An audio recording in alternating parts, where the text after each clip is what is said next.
Well, one of the fastest growing communities here in Puerto Rico are people from the Dominican Republic. We're here in the heart of their neighborhood in San Juan, and it's estimated there are 350 to 400,000 Dominicans here, around 40% of whom don't have documents. But there are an increasing amount of Haitians making a dangerous crossing from the Dominican Republic to Puerto Rico, and they're risking all for a better life. The Dominican Republic's northern coast has a reputation, and not just for its beauty. 1, 2, 3, 4, 5. Here, it's easy to hire a boat and captain to cross the treacherous Mona Passage to Puerto Rico. This man, who prefers to remain anonymous, has taken several boatloads of illegal migrants across these waters. The more they drown, the more they keep on attempting to cross, and they're not afraid. A lot of people have died, a lot have made it. We risk ourselves because of our condition. The dangers of making the crossing are all too real for Lorenza Santiago. She only has this faded picture of her late husband Pedro. He drowned 2 years ago. His body was never recovered, and now she's struggling to feed her 3 children. No, él me dijo, Yanni, yo. He told me I'm going to Puerto Rico to go for 2 or 3 years to buy a house for the children to give them a better future. I didn't want him to go. I told him not to go, but he told me he had to. Buscarle un mejor futuro.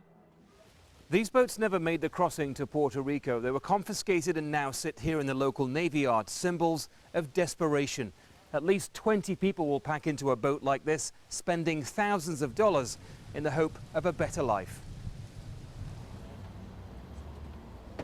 But for those who manage to make it safely here to Puerto Rico, their journeys have only just begun.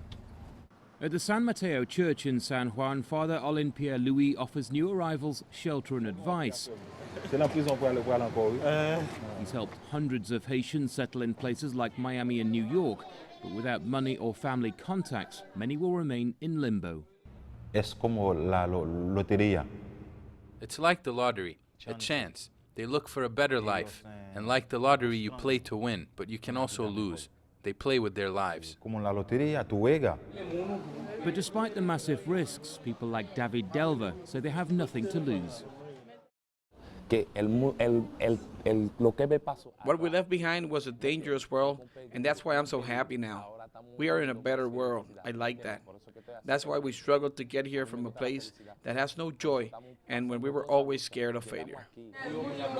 These men and women risked all to come here, driven by desperation and filled with hope.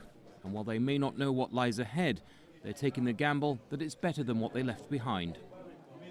Now, for that group of Haitians we've met, they are now essentially in limbo. Remember, they spent everything they had to make that dangerous crossing from the Dominican Republic to here in Puerto Rico. The smugglers charge around $1,500 per passenger, and despite the dangers, they just keep on coming. We've been speaking to the US Coast Guard. They tell us back in 2009, they stopped 5 people. This year alone, that figure is approaching 2,000.